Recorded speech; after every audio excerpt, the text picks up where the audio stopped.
Welcome, Harj. How you doing, buddy? All good, man. How's things on your end of the world? Yeah, everything's amazing, and I'm really, first of all, thank you so much for doing this. I've been ever since. Shout out to Christina, actually, who connected us off the back of my last Let's Talk Bro, my very first Let's Talk Bro live stream, which she attended, that I did with three other guys. And she said, after seeing that, you need to speak to Harj. You and him will click and resonate on so many levels. And we've had only had a couple of conversations since then. And I think she was absolutely right. So shout out to Christina for connecting us and Phenomenal linking us lady, up. man. Phenomenal Yeah, lady. she is. She's amazing.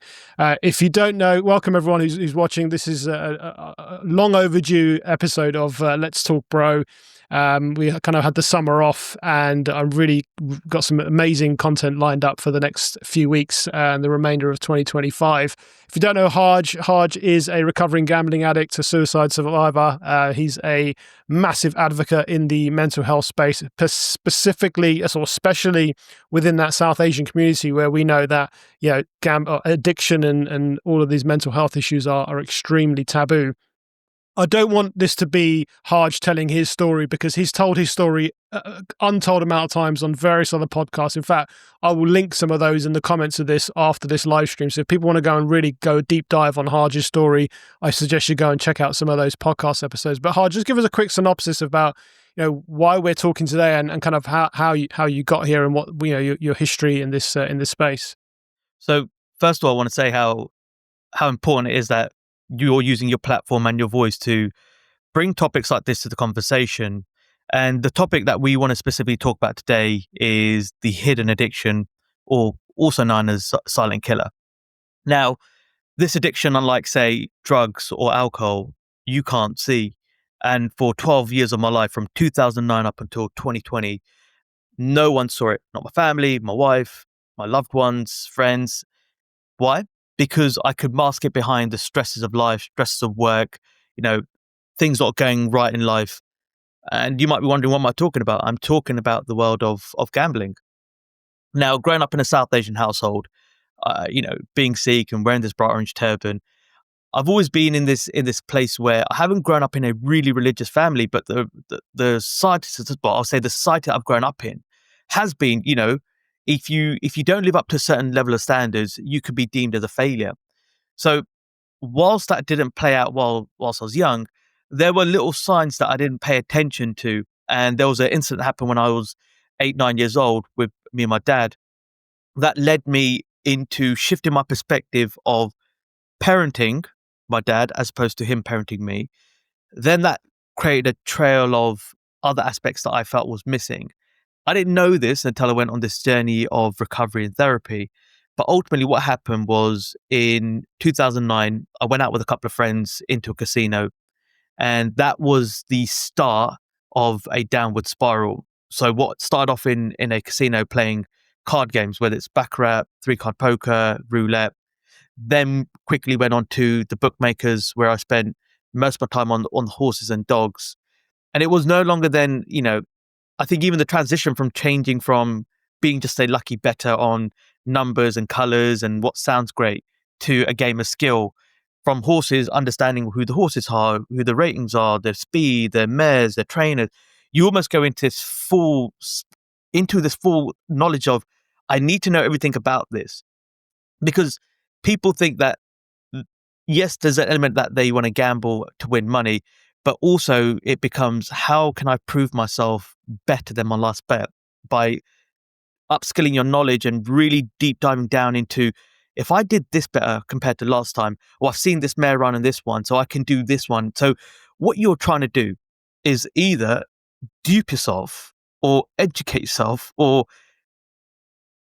fool yourself to thinking that you can win, when what I've come to realize with the rise of these things, which is called Vegas in your pocket, how the industry is doing much more than you think. And I want to unpack some of those in this conversation. So from 2009 to 2020, there was an incident in the pandemic where my wife accessed my phone. She had got access to my online bank account. And I remember that day very vividly, because it was actually the 16th of June. And it was a warm, hot day. I'd come out of the shower. My son, Jeevan, who 2 years old at the time was playing. And when I walked into my bedroom, I saw my wife there, and it it was this moment of, damn, I've never seen her like this, and seeing her crying and being so upset, and thinking what has gone on here for her to cry that much, thinking that there's been a problem, but not realizing I was a problem until she turned the phone around and there it was in black and white, transactions after transactions. I'm not talking £10 or a few quid or a couple £100.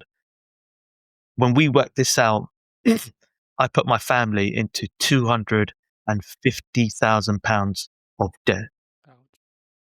Now, I don't care who you are, a £250,000 is a big pill to swallow. So the truth is, people think that if they have a disorder or a challenge or a problem with gambling, that it only affects the finances. Well, what I've come to experience is how it affects your relationships with the loved ones around you. The silence, the secrecies, the lies, your health, both physical and mental. Someone would look at me, and if you saw me in my heyday, they would look at Harj and go, wow, this guy is in phenomenal six-figure jobs, working for the royal family in the private jet aviation, in top corporate jobs. Societally, people in my community will go, he's doing well. He's got the big job, he's married, he's got the child. But what people didn't see was the successful life also had a suffering life. And that's what I hear from everyone, parent. And when my wife found out, that was then catalyst of actually a period of my life where I went into a much, much darker space.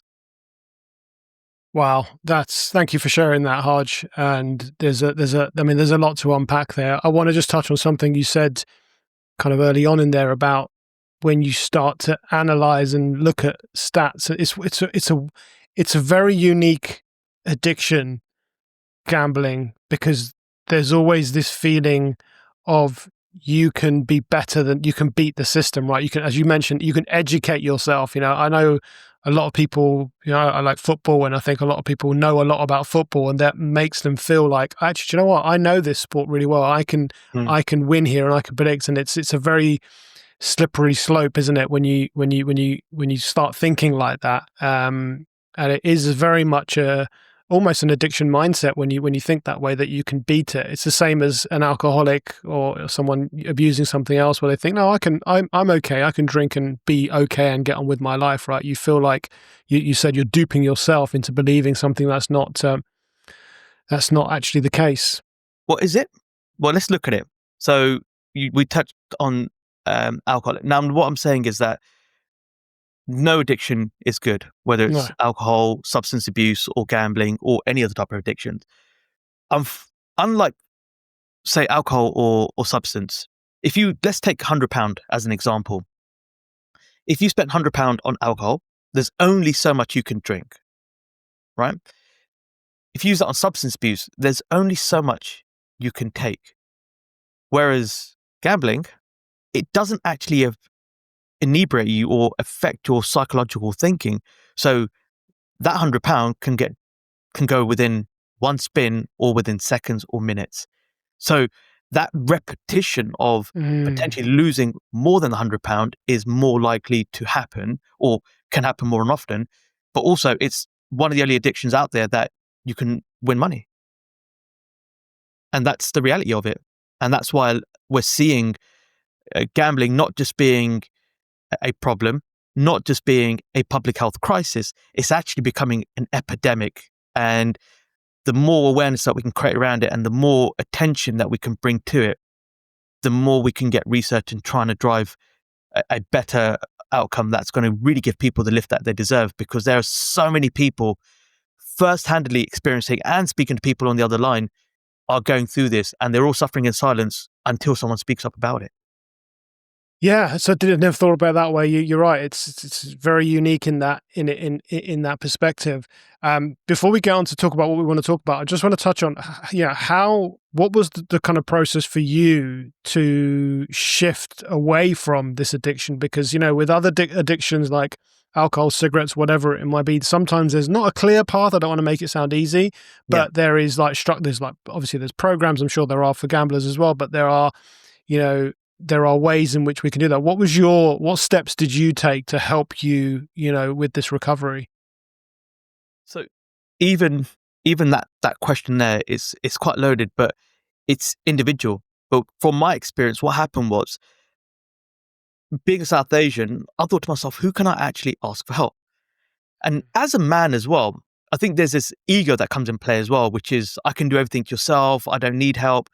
The reality was, I tried or thought about it, but I put myself in a situation where it's not looking good, right?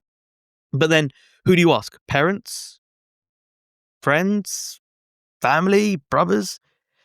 Well, not really, especially from the South Asian culture, because there's a huge element of guilt and shame. And that word shame is stifling, because there's this societal fear of, what would other people think about me?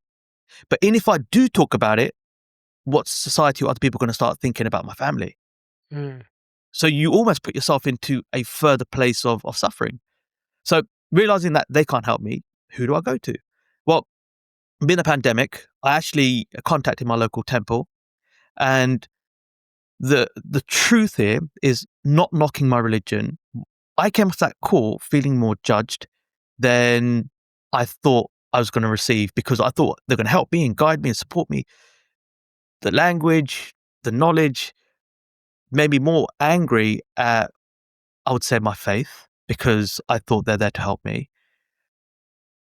Yet that could have still been my breaking point and not seeking help. Once again, I had to remind myself that I've caused this much pain, because I say this a lot, which is, for 12 years of my life, I was chasing the jackpot. My jackpot was my family. I was just so blindsided by my addiction and my reality, not recognizing that's who I should be doing this for. So I just literally Googled, I think it was something like gambling help. And then NHS and GamCare showed up first. And I remember speaking to an organization. Once I spoke to GamCare, I think just something simple, which is, how can I help you? And I remember that was just, there was no judgment. There was no bravado, no ego, just someone listening to me on the other side of the line. And I remember it felt like an eternity. I was crying. It must have been like a half an hour, 40-minute call, but I was guided through it. And through that guidance, I went to NHS. I started the CBT. This is where I want to be, I think, very honest and brutal. I'm doing a bit more work with the NHS, but NHS needs to understand this, which is, you may be great at treating a problem, but you don't understand people. It felt like a tick box exercise. But even their treatment felt like educating as opposed to treating. So whilst I thought I'm doing the right thing, and I thought I'm getting better, actually the self-dialogue kicks in. Because they talk about self-dialogue, but it's self-sabotaging dialogue. And the way I was talking about myself, you wouldn't even wish this upon your worst enemy. Because think about this. You've broken trust with your loved one. You're in 250k debt. You're making promises that you think that you can't even achieve. Now you're thinking, how am I going to rebuild? And when you're so far down that gutter and you're looking up at what it takes to rebuild that life, the only way that I could see to get myself out of that pain was to call it a night. And on 18th of August 2020, I tried to do that very thing. I tried to call it a night by putting my car into a central reserve on the M1, because the only way that I could stop the pain was literally by stopping the pain. Yet life has a funny way of throwing curveballs at you. I came out of that moment, or the darkest place, or that attempt at the darkest place, with a profound impact, which is, I'm walking out of this without any broken bones. Is this a lifeline? And perhaps the emotion was so high at the time, I didn't realize what was going on until 2 days after. Remember, I talked about my son Jeevan. So in our language and our sort of meaning, it means life or bringer of life. And that was the moment where he said 3 words to me, which is, I'm so lucky. That became the catalyst. That became the catalyst for me to recognize my responsibility as a father and dependencies I had. So making a promise to me was also the biggest catalyst myself. And I want to talk about that as well, because we always hear the saying, right? Sticks and stones may break your bones, but words will never hurt me. The truth is that words can hurt you, and yet those same words can rebuild you. And those words that we are constantly talking to ourselves at can also be the very transformation that you're looking for. And it's very important, where I call the yin yang approach. If we think about something negative or we talk about something negatively, we also have to give ourselves the grace to think about something or talk about something positively. So realizing that was my catalyst, I did a bit more deeper work as opposed to CBT. I did a bit more inner child work. And that's where I linked in at the beginning of the conversation, where I talked about my dad and that 8-9-year-old experience where I saw an alcoholic father. And the truth is, when I saw him in his beast mode and the person that I tried to run away from, I ultimately became in my future life. So it's funny how there's a circle of life, and the person I was trying to run away from, I actually became, but also I learned a lot through this process, becoming so fascinated with human behaviors and why people do things. But the process was, the changing catalyst was my son, because there was something more important than me that changed that catalyst. Yeah, thank you for sharing that story. It's really powerful, and you're absolutely right. And this is what we're going to go on to talk about, right? It's just shifting that perspective as to what is really important, and that's exactly what it sounds like you did. Yeah, look, guys, I could. There's lots I want to know, but I'm sure there's lots of other people want to know. Go and check out these other. You've gone deep on a lot of this stuff in previous episodes, and I think it's worthwhile checking it out because it's a fascinating story. I want to get on to talk about, what the issues are and what we can start to do about it. Gambling's one of those things. I've not personally been affected by it in my life. I've got lots of friends who enjoy going to the casino. They bet on the football. I fluttered a long time ago, with as you mentioned, on your phone and betting on sports, but it wasn't for me. I didn't really get anything from it. But I look at the world now, and it's interesting, right? Because when we were younger, things like tobacco were openly advertised on TV. Sports events were sponsored by large tobacco brands, right? Because they are very, very cash rich. Alcohol also was heavily in the TV sponsorships, adverts. Major sports people even were backed by these brands. That all got stopped. I don't know when it was, but it's now. You don't see tobacco brands advertising. Yeah. They're not allowed to sponsor events or be in the sporting highlights. But gambling companies, there just seems to be this green light where everywhere I look, every sporting event I go to, or every sport I watch, every football team I see, they have a gambling partner. They have a gambling sponsorship, and it's openly put out there. Yes, the rules and the laws say you have to be over 18, blah blah blah. But I don't know how they police all of this stuff. So, from your perspective, is that a problem? Is that something that is anyone doing anything about that, or is it just kind of like, oh, they got money, so people need money? I mean, what's the deal here? So there's so many things you said in there, which let's try and unpack them one by one. So advertising. Now, you're right. The tobacco, we saw drinks. So even on football shirts, you remember Chelsea used to be sponsored by Coors. And then they stopped them, didn't they? They're like, well, no, we understand that it's detrimental to health and etc. Liverpool and Carlsberg, there's lots. That was quite recent as well, wasn't that long ago? Yeah, and then there was another recent push for the industry to basically stop. I think, but the last time I checked, I think 11 or 12 out of the 20 Premiership teams are sponsored by betting companies. Jeez. So, and there was a big push to stop them advertising on the big shirts, right? And at the front. So I think they were going to change it at the front, and I think they could have it at the back or some other places. So there are things that have been introduced, but nothing's been enforced to those introductions, right?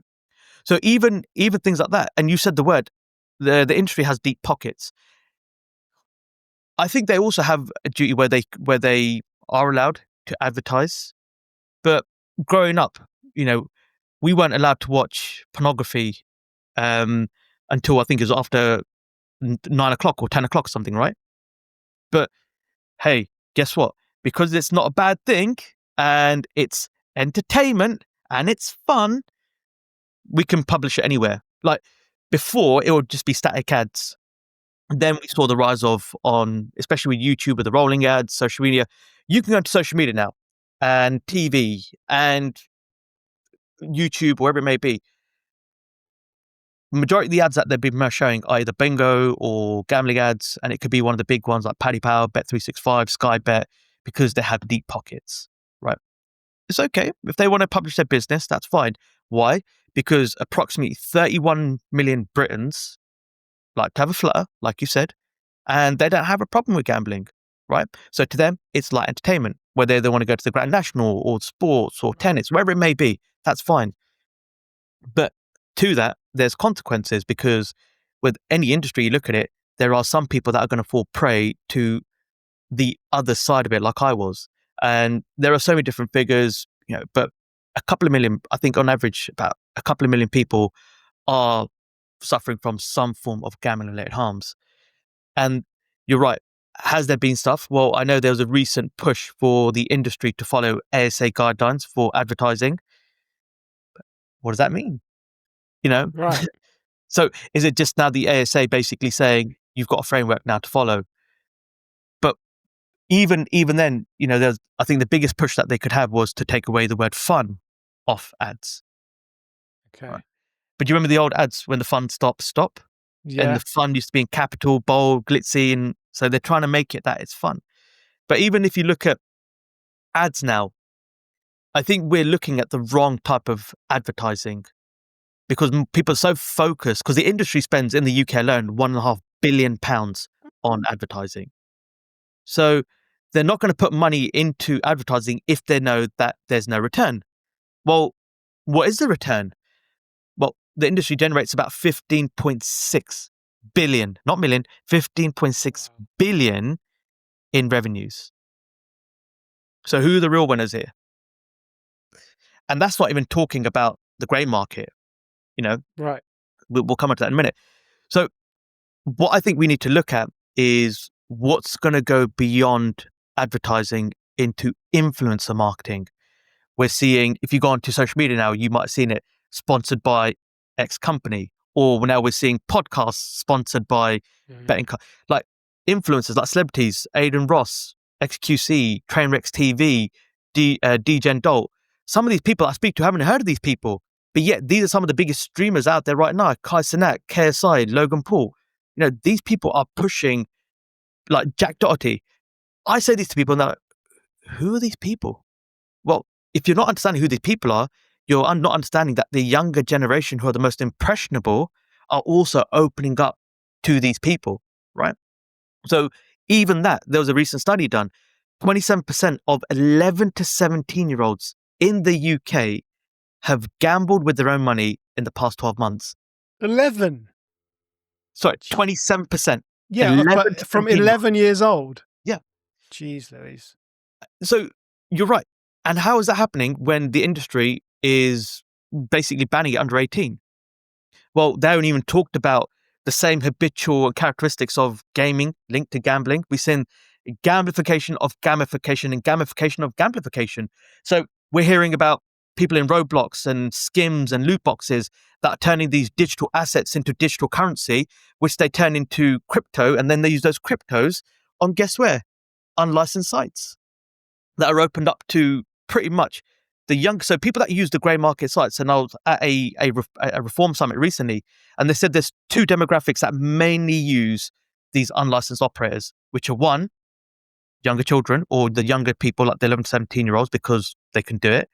And because they're unlicensed, it's basically basically you can do what you want there. Right. Or the other people that are the vulnerable and the people that are struggling with addictions, because they might be self-excluding, telling their people at home, or they're trying to put measures in, but on these unlicensed operating sites, some of these self-exclusion tools like GamBan, GamStop, as much as they're trying and they're doing their very best to try and do as much of these as possible, there's always something popping up. because to create an unlicensed site is very easy. You got to have a little bit of budget, about $5,000, open up, go to Carousel, get a license, and there you are, done. You can now start taking money from people. And that there's this other phenomenon which is not on GamStop. I'm not sure if you heard of this, but they're on porn sites. They're on these impressionable sites. Why? Because they're trying to get people into some of these grey market areas. So the industry, whether you like it or not, has this huge push. The pandemic, we saw more people gambling in the pandemic. We saw adverts rise in pandemic. More people had time on their hands. People lost their jobs. And the industry, and Matt Zarb, cousin from Crack Labs and who's one of the co-founders of Gamban, he basically did a massive piece of research. And he said it simply. He said, in the game of gambling, you have two oppositions, the industry and the gambler. The gambler is trying to take as much money from the industry, but yet the industry is trying to take as much money from the gambler. The only problem here, the house has a slight edge because the house collects anything from 1,000 to 2,000 data points on their customers, which is why they're trying to have a bigger push for people to go online so they can track your data, figure out when's the last time you deposited, when's the last time you logged in, what are you betting on, how do we get them more into the carnival games, how do we then send them loads of emails to give them free bets and all these things. So the industry has all this information, which is why the industry will always have an upper hand against you because they have data on their side. So there's so much to unpack here, but the truth is that if you look at people that gamble, they are typically vulnerable people. We're seeing a huge push in marginalized communities, like people from the ethnic minorities, that includes the South Asian. We don't gamble. This is in the UK stats. We don't gamble as much as, say, people from the white community, but the ones that do are up to 5 times more likely to suffer severe gambling-related harms. Wow. Then we've got the LGBTQ community, the neurodiverse community, ADHD, autistic, veterans. These are all people classed as vulnerable, which are now classed as marginalized communities. Why? Because they understand that there is a lack and money is potentially a lack in these places. So they are now trying to educate people on the other side of the spectrum, and the industry like, no, we push it as fun and it's entertainment and we do all this stuff. But ultimately, that they're pushing the need that you can use gambling as a way to make income. It sounds like when you unpack it like that, and you've obviously know your stuff when it comes to this industry, it's like you're fighting this monster. It's like when people are trying to go against social media and trying to, fight David what they're and Goliath. doing. It does feel that way, right? And it kind of just almost makes sometimes you can just feel like, well, there's nothing I can do because they're just going to keep coming, right? And you're right about the advertising, and it's everywhere. Like you go into I don't know. Would you consider like the lottery as gambling? Playing the lottery is scratch cards. I go into my local shop here, it's a post office, and you go to the counter where all the sweets are and all of that, and all you see is this massive thing of just scratch cards and all these different games that people can play. That to me also is a little bit of a problem. Well, if you take the word gambling as what it is, it's an element of risk versus reward. Reward, yeah. Right? So Forex, crypto, the stock markets, anything, like you said, can be seen as gambling. Now, I think there's a line here because, like you said, some people can put a lottery on. That doesn't mean they're an addict. Right, sure. Or, does it mean they're gambling? Well, they have to use that. They have to be 18 plus. So there's a line here of what is gambling. And I think it comes down to if someone knows what they're doing is wrong because they're either hiding it, or they know when they're putting money into it that they don't feel it feels uncomfortable, or they have physical or mental, they're seeing those disorders. Like for me, I had an eating disorder, sleeping disorder. So if it's affecting your physical health and your mental health, and you can see the signs where you are staying up late, or you're checking your phone constantly, or there's now been an introvert going extrovert. So there's different traits. But if you're on that end of the spectrum, you could be on the lower end or severe end. So it doesn't mean everyone is. It just means who is falling prey to it or who's not disciplined enough for them to go, actually, there is a lack of something in my life that's driving me to want more of this thing. And it's hard to try and basically say what's gambling, not gambling, because people say, well, Forex isn't. That's just investing, right? Stock markets, investing. Right. But then you have the flip side. You have people that, okay, so the way I see it is that if you put £1,000 in or £100 in and you leave for the next 5-10 years and that compounds. Whatever happens. That doesn't mean you have a problem. But then you've got the day traders that they're constantly in front of their screen, checking the markets, blah, blah, blah, blah, blah. And if they're constantly chasing this dopamine, this up and down and seeing that reward, I would say that's someone that's borderlining or has an element of gambling disorder traits. So, because guess what? They're dopamine chasers. They're chasing that reward. And that's ultimately what gambling is. Yeah, I 100% agree with the trading and analogy, because I think it's very true, and it's so easy to disguise it, isn't it, and say it's investing, and it's it's not in the same form as going to the bookies or playing any of these online casino games. Look, it's very clear from our very short discussion now that there's a big problem here. It's very clear that it's affecting a lot of people, especially in those marginalized, those ethnic minority groups. You talked about, when you seeked help within your kind of religious and faith community where you didn't get what you were expecting. I think, that's something I do want to touch on, because I think I'm not Sikh, although I look it because people think I wear a baseball cap and a got a beard, but you're brown. I see you're Sikh. I'm brown and a beard. I'm an honorary Sikh. But I know it's very.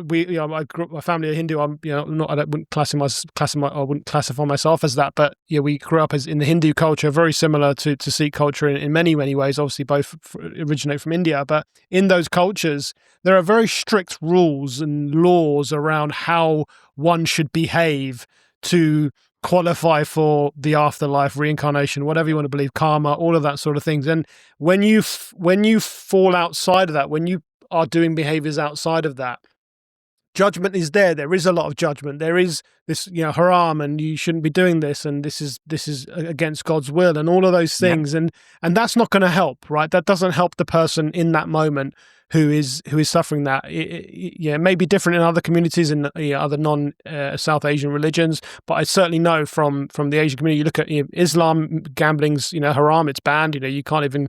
There's no casinos or anything like that in Dubai and places like that yet. I'm sure that will well, change. They've opened up the win in Ras Al Khaimah in 20. Is there a win there now with the casino? Yeah, and it's being built. I was there last year in Ras Al Khaimah, and I can see it being built.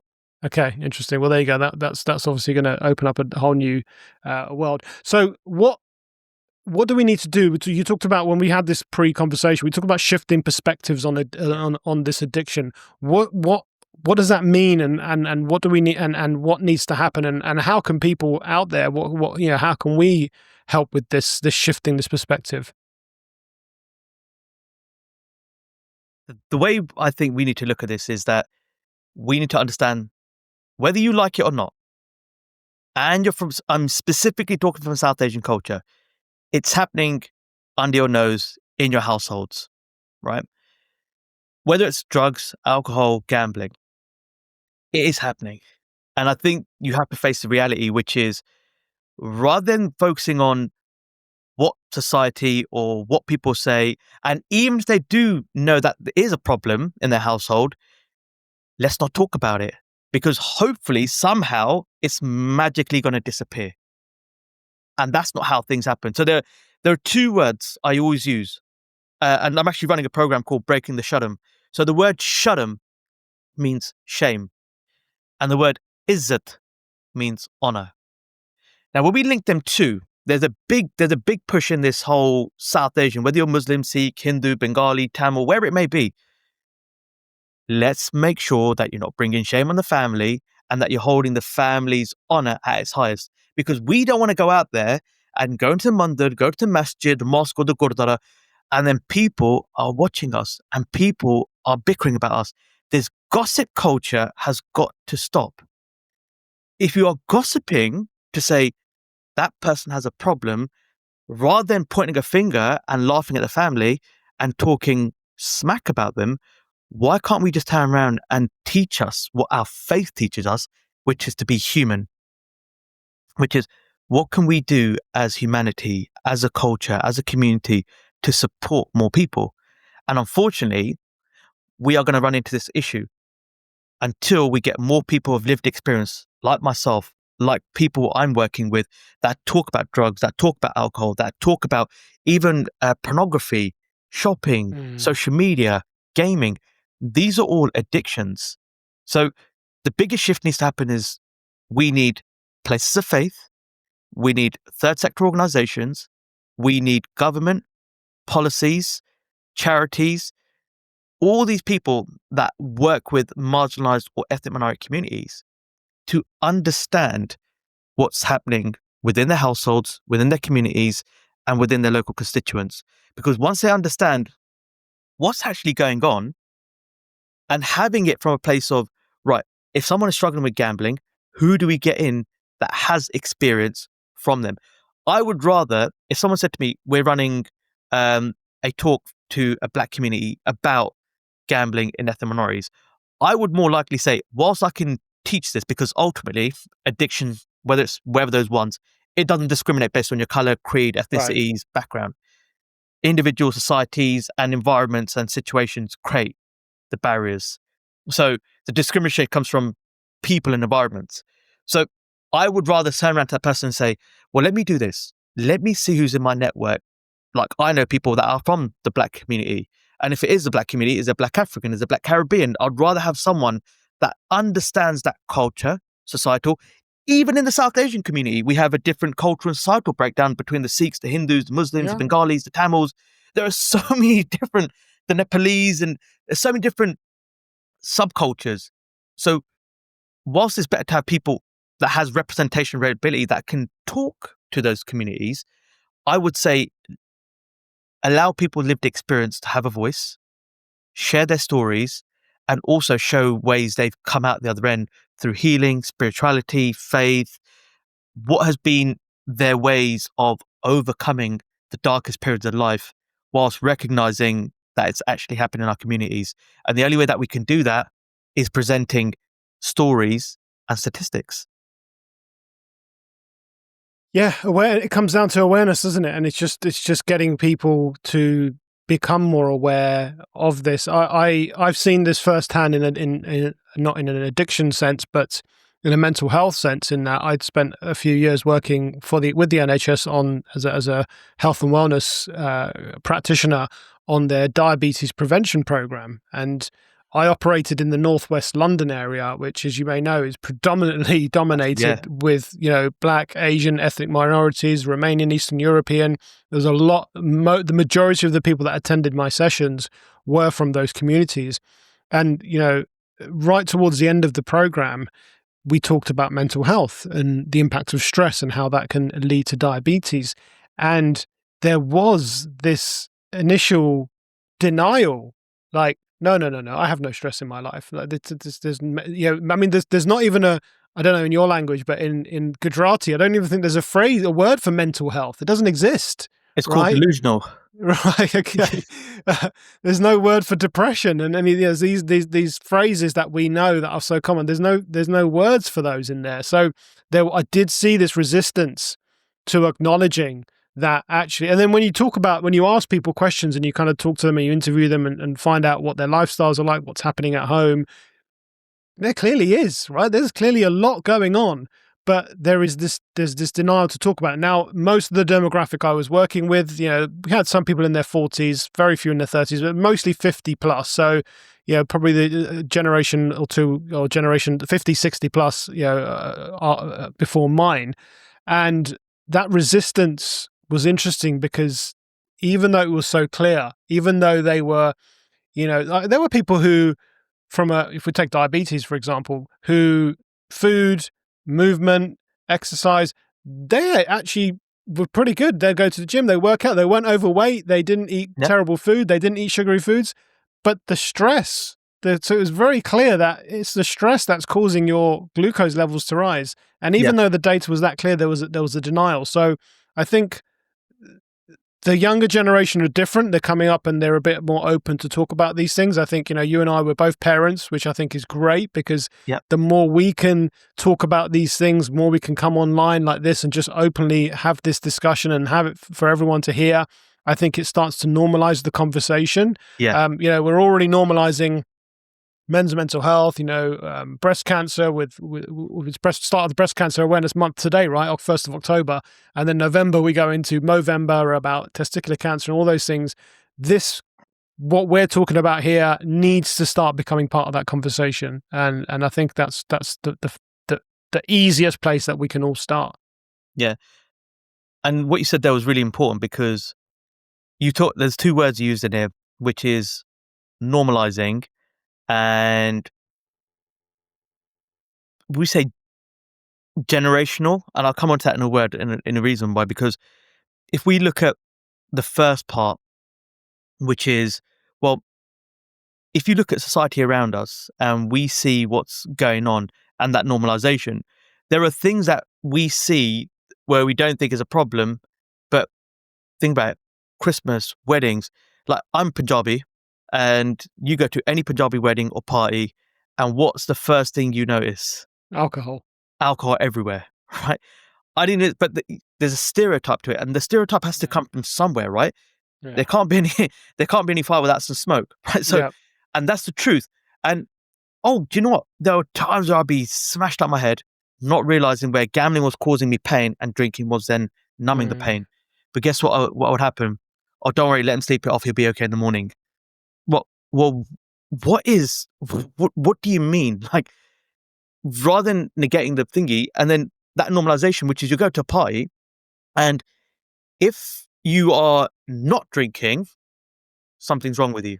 Right. But if you are then going, well, actually, I want to save face here. I want to be able to be like, well, if I just give into the and that word peer pressure, I won't feel ostracized. I won't be pushed out from that group, right? So there's an element of peer pressure in here. There's normalization, even like in the Pakistani culture. If you've ever been to a Pakistani household and watched them play Ludo, it's like World War III can erupt out of a game of Ludo. Then you saw the backhanded money that was played in there. So what I'm saying is that we would see like Bubby or like games like this in our household, which felt normalized. Or even I've spoken to people where they would say, my granddad would say, "Oh, quickly run to the bookies and put £5 on the Grand National." Wow. Right. But if someone was at the age of 8-10 years old and going to the bookies and putting a bet on them, most of the bookies were people from the local area, and they were all community led. So they knew the granddad or the parents, and they knew whose son you were, etc. So they would take that £10, put it on, knowing that it was for your granddad. So what I'm saying is normalization happens more than you think, but also it has to look at the drivers to those habits. We are not born as addicts. No. Right? Which also presupposes that we are learning these behaviors and habits from somewhere. And young children are impressionable. We see things subconsciously, and that shows up in our conscious at later dates, right? So when you look at things of generational stuff, and I talk about my father being an alcoholic, I talk about other aspects of the people pleasing, etc. Understand this: your addiction is not your issue. It comes. What do you mean? What do you mean by that? So people in the NLP world, they're called cause and effect. So people want to stay on the side of effect, which means they want to blame the addiction for being the issue and problems. Oh, my gambling's a problem, or society's a problem, inflation rates, my job, other people. Why? Because it's easier to pass the blame onto other people. If I said to you that if you park the addiction, and I said that when I talk to people, I almost get it in their brain. I said, right, let's put a barrier in your head. So let's, like a tennis pitch. I go like a tennis court. Put a tennis court. Right, we're going to put your addiction onto one side of the court, and you're going to serve it with your thoughts. Every time you serve it, it gets rebounded off because we can't use the addiction as the issue. So it now means they have to face the reality of what's going on. And most of the time when I'm talking to people, it's never about the issue. or the addiction. I'm talking about their family life, Right. the siblings, their current situations. Are they at home when they first start?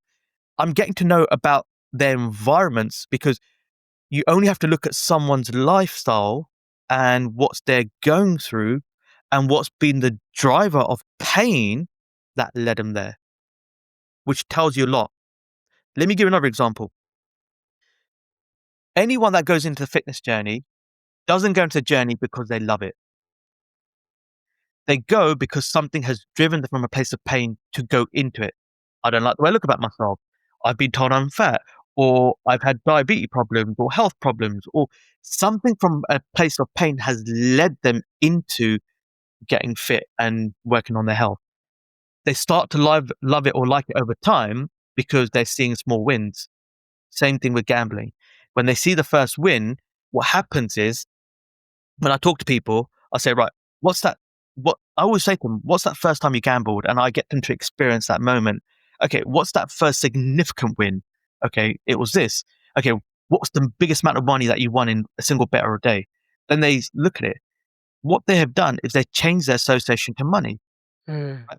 And what these people had maybe earned in a day, they may had to work a week, a month, or a year to even earn that amount.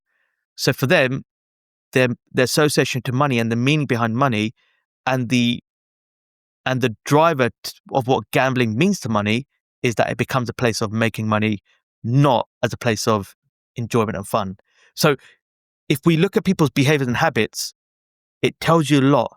If you follow the pain and you tap into that side and look at someone's lifestyle, as opposed to blaming the addiction, you'll find out a lot more. And the individual finds out a lot more about themselves too. And they start to piece certain things. And I've always found it comes down to two primary reasons as to why people fall into addictive habits. That's fascinating. What are they? What are these two primary reasons? So the first one is, where are they lacking a sense of validation, status, or significance? Mm. Right. The second one is, where do they lack love? And what you end up finding is they go both hand in hand. So people in the South Asian household would understand this. And I think a lot of people, they would say, well, my self-worth is attached to how much money I make, Mm-hmm. right? And if I make that much money, it then gives me an element of status, and that validates me and my position of authority or a position of being because of my success levels. Okay. So remember, it's attached to your self-worth. Remember your validation and your success. But okay, for that to happen, where have you received a lack of love? It could be parents, it could be people around you, it could be a past relationship, and you end up finding that they interlink. And once people find out these little portions, what they end up finding, that it's not one big thing that solves all their life problems. It's a series of mini events that have compounded over years or months, depending on how far they're in that journey, that has led them to feeling or build this new habit in their life. Which also means if they've learnt this new habit, it can also be unlearnt too. And that's the habit change, and that's the perspective shift. Remember, like I said, the yin yang, right? You have talked negatively, so let's counteract it with something positive, right? I read this not so long ago, which is, did you know for every negative thought, we have to counter it with 7 positive thoughts, which shows the power of negativity. It's a much heavier element in that example, right? Yeah. Yeah. And I think we can all resonate with that, because when something negative happens or we're feeling down, it feels like I say, literally a weight on your shoulders, right? It's a very suffocating thing. Harj, there'll be people listening, or there'll be people who watch the replay maybe that kind of want to figure out what is it that we can do. I want to kind of, just before we kind of wrap this up, talk about some of the things that you're doing now, the advocacy for this area of addiction. Talk about Sorsh care as well. So tell us, what are you up to now, and how can people get help? So there are two things I really want people to understand, which is you are not alone, right? I want to build a life where healing is celebrated, not silenced. And that comes from having more people opening up. So really I'm focusing on two primary things, and that all falls in from the project I'm in, which is breaking the shutdown. And breaking the shutdown is split into two parts. So the first one, I believe, is in education, prevention. The earlier that we educate, as opposed to being reactive, if we can educate people from communities, the other day we did a level 2 training. So we've got two things. We've got awareness workshops and level 2 training. What's the difference? Well, the awareness workshops gives you more insights into gang-related harms, more specifically within the South Asian community or ethnic minorities. And if you're some of these people that come to these workshops and you want to be able to do more, understanding language and what's the PDSI, and you want to go a bit more into it, we run a full-day training, which is called the Level 2, which is also accredited by the Royal Society of Public Health. The great thing here is that both of these are free. So it's been my mission to also provide the right signposting and the right care and right support. So what I've been able to do is provide the right signposting that's culturally aligned, trauma informed, where we've got people that speak in Hindi, Arabic, Gujarati, Punjabi, Urdu, and English. and the reason we're doing that is because we understand that there are people from these communities that may not want to go to mainstream support services, right? One, because 72% of people treated by the NHS addiction services are white. But then also, if they go to their places of faith, like the temple, masjid, mosque, etc., people understand that, is it truly confidential? Right. Because as a charity, we have to make sure that we are confidential. We've got CQCs, we've got processes, we've got things that put in place to ensure that confidentiality, right, and that non-judgmental support. The reason we're putting this together is because the signposting and therapy is also free of charge, by the way, because we want to make sure that people are not only just getting the right awareness, but they're also getting the right type of support and treatment. So I've made it my mission to make this all free of charge. And it comes back down to my faith, which is there's a word called seva. And seva means to selflessly give without any expectation or anything in return.